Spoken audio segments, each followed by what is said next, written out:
this is an alien invasion and a global war. Just some of the march up the beach like you've seen it all before. Working with Doug, we were constantly working on the script, constantly have to be on top of it and chase the tone and chase the scenes. You have to die every day. Things that sometimes you think are going to work, they don't work, or things that you're not sure of actually work better. And it's just being with Doug and that sensibility. Yeah, that's much better, yeah. This was by far the most challenging movie of my career. Time travel, it's got CG characters, it's set in the future. How many times have we been here? For me, it's been an eternity.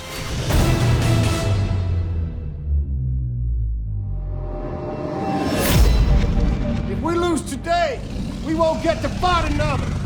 I know the pressure on you is enormous. I like big stories like the story of this movie, exploring how human beings honestly deal with outrageous situations. The Japanese novel, All You Need Is Kill, inspired this whole adventure.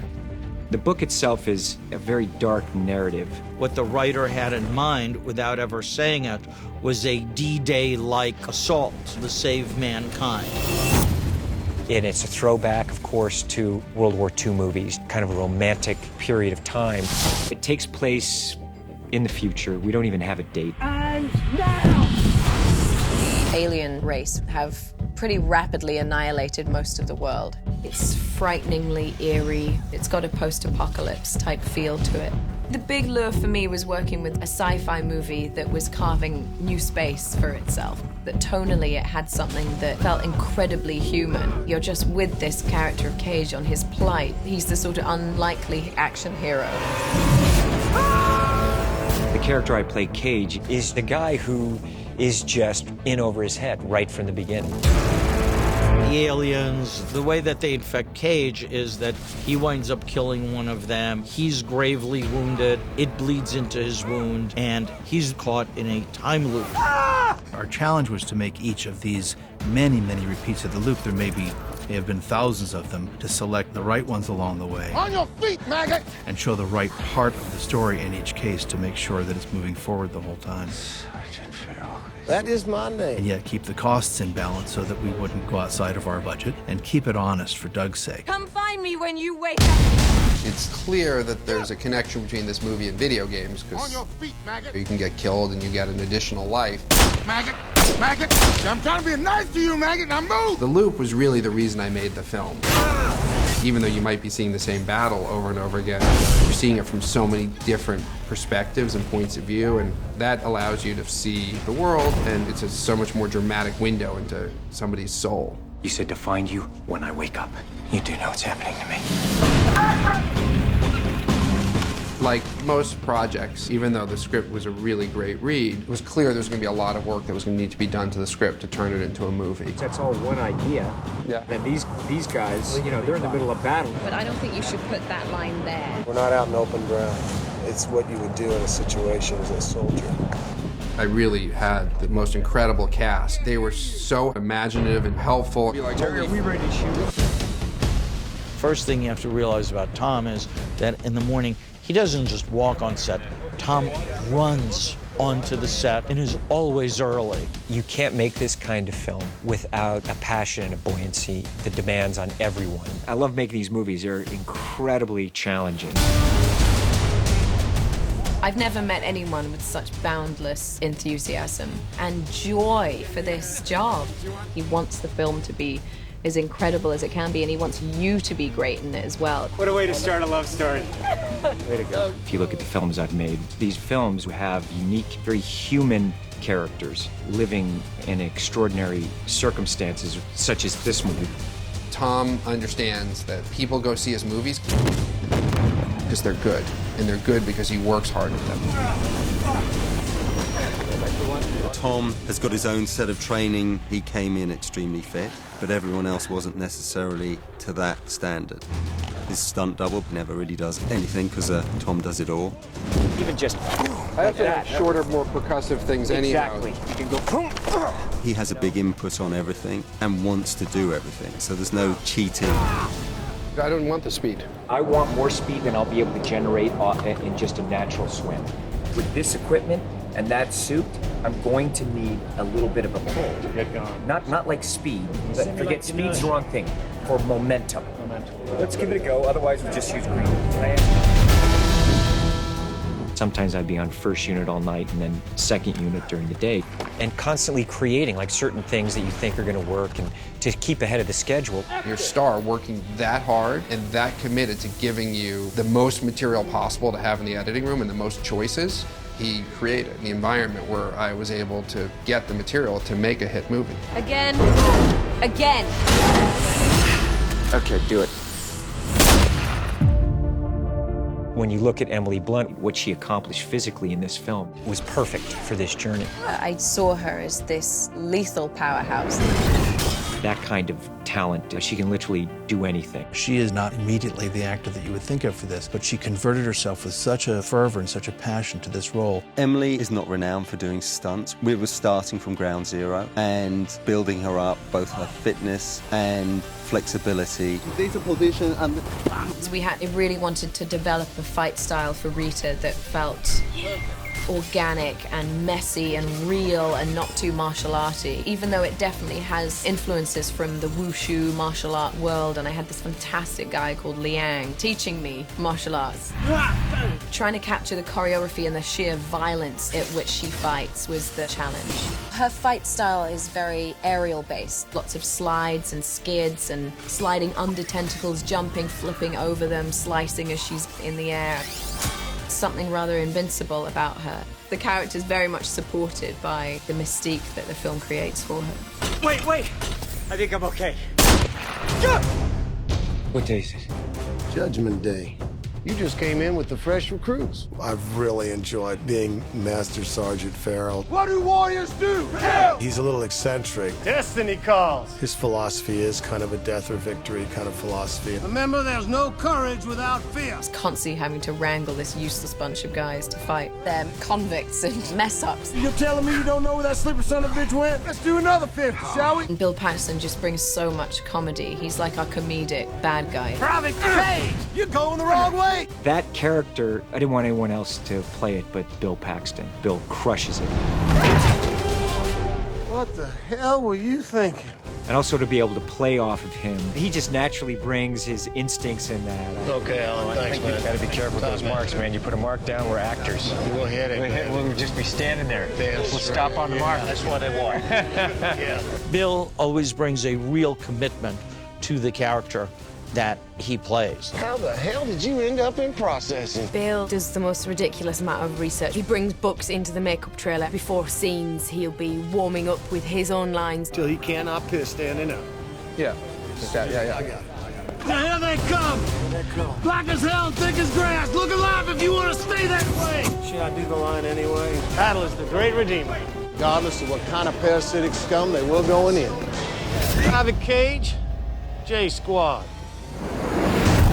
J Squad is the squad that, thank God, there is a place for these people to join the military. Come on, keep my legs stopping! Because none of them would work in regular society.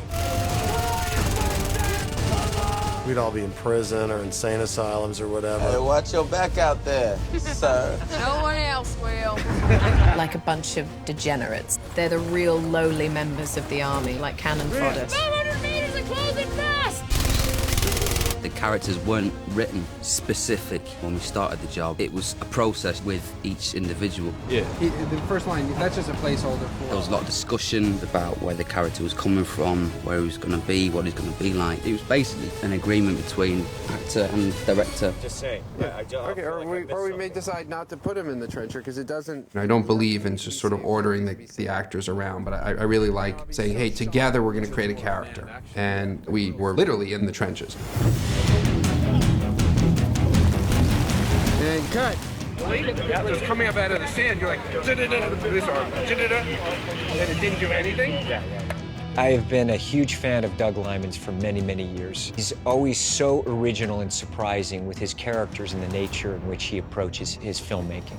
I've never had better producers who understood my sort of attitude towards making these sort of independent films within the studio system. Your continuing swimming down to me is like on a trajectory like this, like you dive to the grenades like this, and then you're just like that or something. And the way Doug shoots is, at times where I felt like I was making an independent, big-budget Hollywood movie. And action! I definitely don't need the big pop there reloaded because I got a great one behind Tom. It takes 2 shots and like it barely stops that mimic. It's still coming. It's just been slowed down. Support me more. I'm struggling. Kate, what's next? Think. Yeah, perfect. Collaborating with him has been extraordinary because he's got no ego. It was interesting because we're editing as we're going along and constantly creating like certain things that you think are going to work. What I like about Incoming is that I'm explain why you're doing it. Explain why I'm doing it. Okay, let's do Incoming. What do you think? Incoming!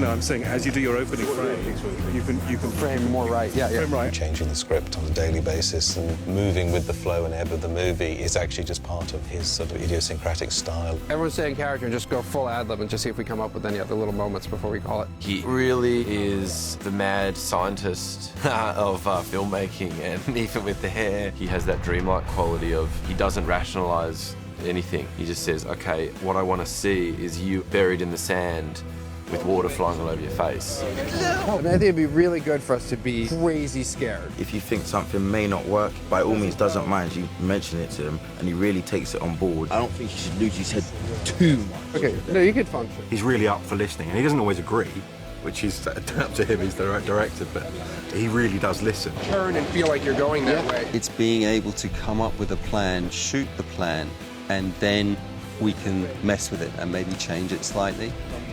We throw ideas at each other and, it gets bigger or it gets smaller, but it gets better. It always gets better. It's never worked as smoothly as it did on this movie, and I think it's because that ability to sort of workshop the movie while you're making it, when you're talking about a movie of this scale, it's pretty unprecedented.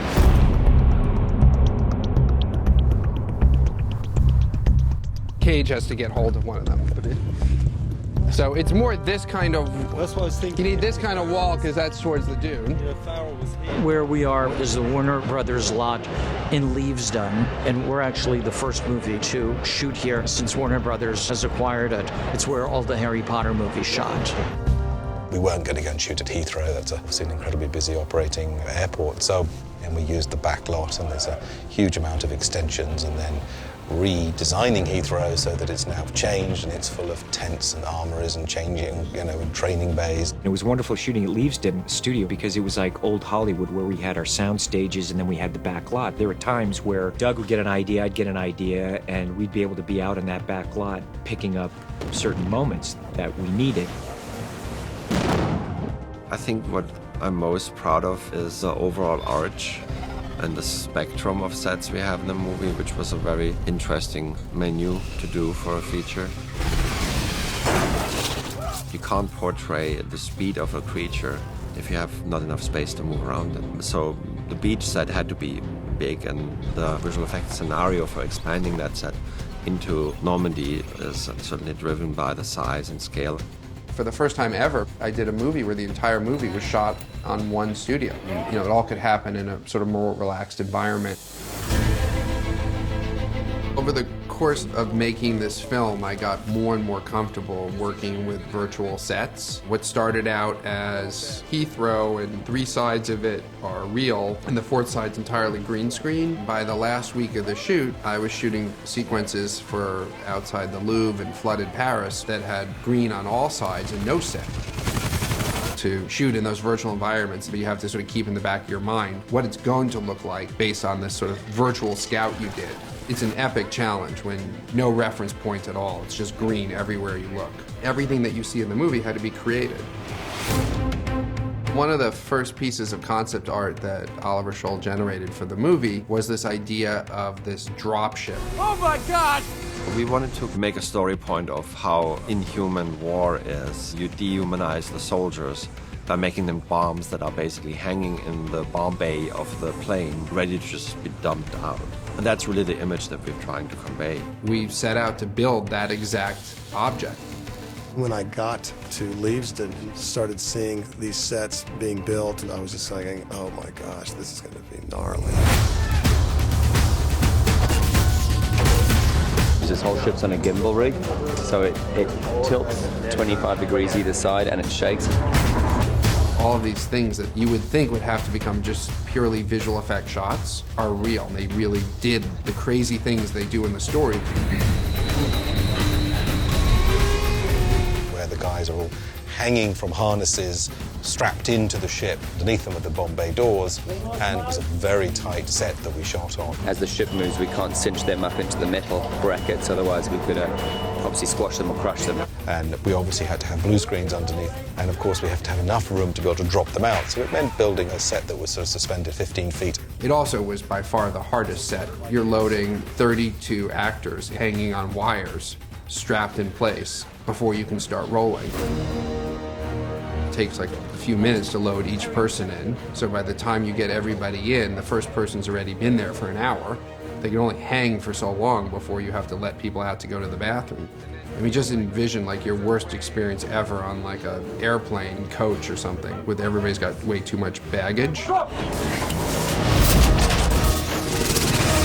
We dropped out of those things maybe about 40 times overall.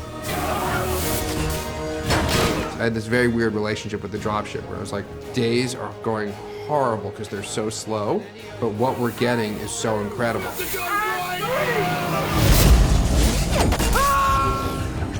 One of the details in the book, and something that I really liked, was that the characters, the soldiers, wore these exosuits, these one-man tanks. The idea is that these suits are supposed to make us fight harder and faster, and we can run and jump and smash and fight. You're like a human bulldozer with rocket launchers and machine guns and everything. The book speaks of these outer armatures to amplify their strength. And how do you do that in a costume that doesn't actually do that?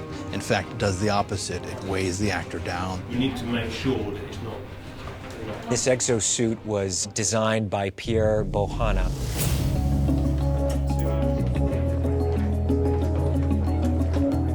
Tom Cruise came over to England and put on one of these styrofoam things and just walked around a little bit like that. You know what? The sleeve is loosening up the more I wear it. It got modeled in clay, and eventually these parts got molded. We had this little factory set up at Leavesden at our studio. The first thing I did was to really figure out the practical aspect of the suit, the engineering of the suit. We built hinges and pivot points and figured out what the rules of the suit had to be. I did not want to do a CGI suit. This is a movie that was shot on film, and so you want to feel the weight. And then I had to develop with Doug and the stunt team what is physically possible with the suit. So we just have to make sure that the running looks cool.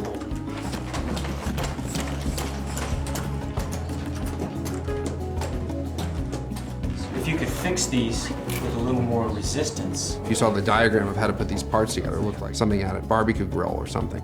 They had designed spectacular pieces of hardware and machinery to be worn. Kate came in and turned those into costumes.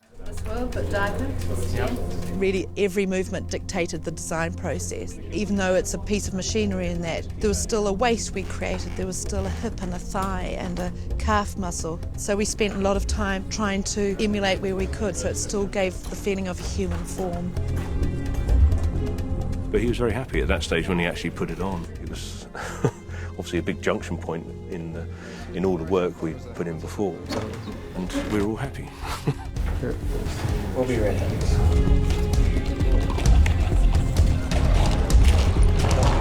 I'm still shocked that we made these suits work. By mid-September, we realized we could do every stunt in the suit.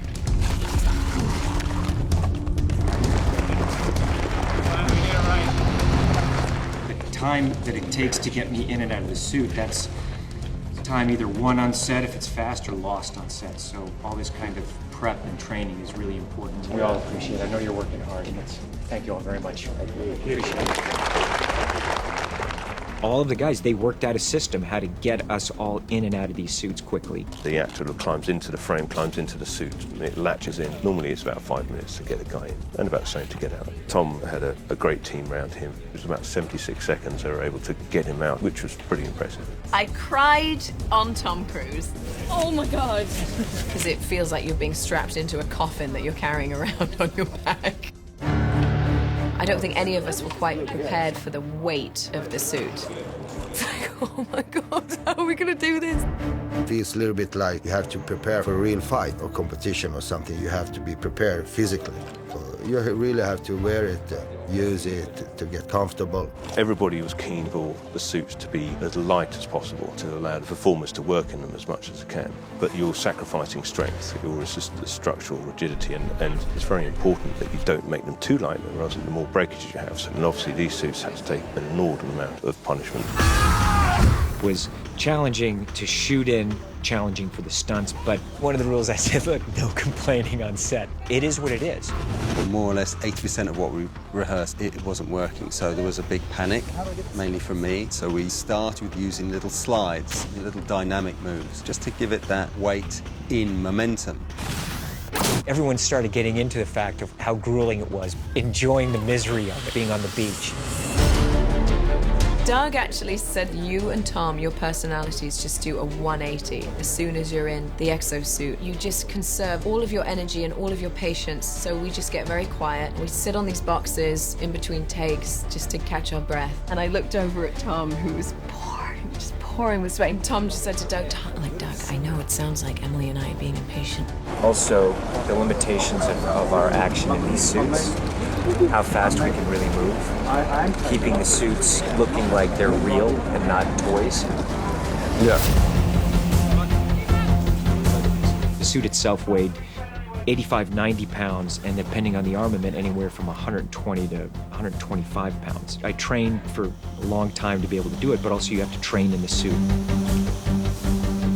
It was going to be a challenge, so I spent about 3 months training for it, and you start doing it, it's like really tough.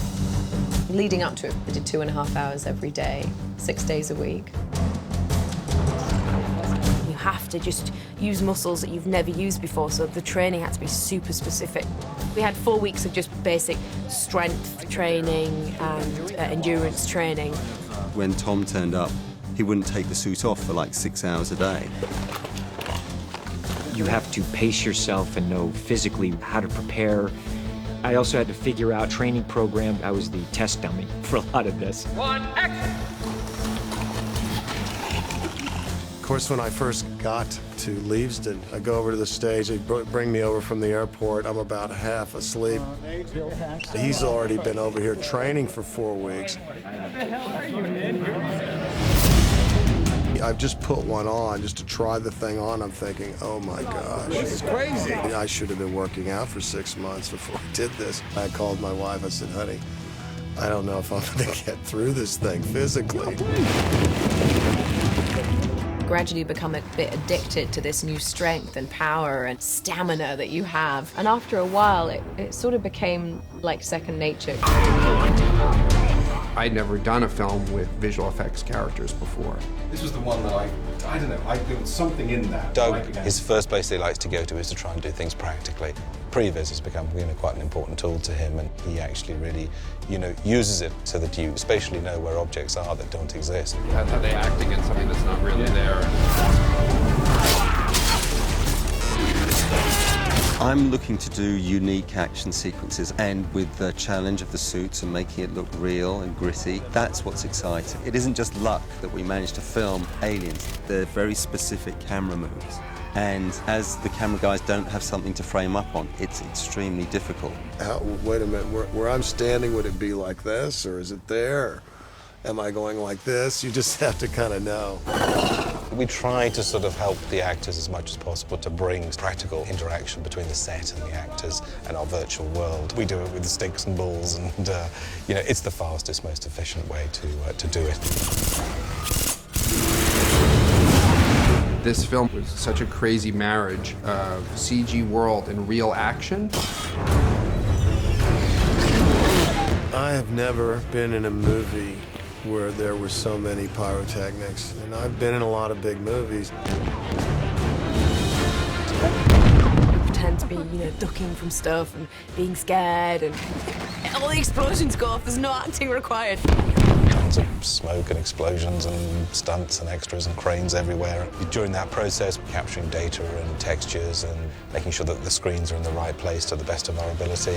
Because it's practical in-camera action. This is a movie that was shot on film with anamorphic lenses. and it has a grain and a texture to it, and it just has an amazing look. What I am about to tell you sounds crazy. Your very lives depend on it. The end result is that it's a very personal movie, which seems insane given that the budget is more than all of my movies I've made prior to this combined. From the earliest script meetings and production meetings and research and design, all the way to the incredible moments that we all got to share. Every day was so much fun. It's by far the most collaborative film I've ever been on. And we had always trying to think outside the box and to undercut the notion that we're in a sci-fi movie. What happened to you happened to me. I always thought that it's a film that had the potential for humanity and tremendous amount of also humor. We better start over. Oh, come on! It wasn't the science fiction per se that intrigued us. It was the effect that the science fiction had on these people. The evolution of the film was a journey, and the movie, you want a story, so tell me a story. Discovering where the characters begin, where the world is then, and then taking the audience on this journey. We are not equipped for what's out there.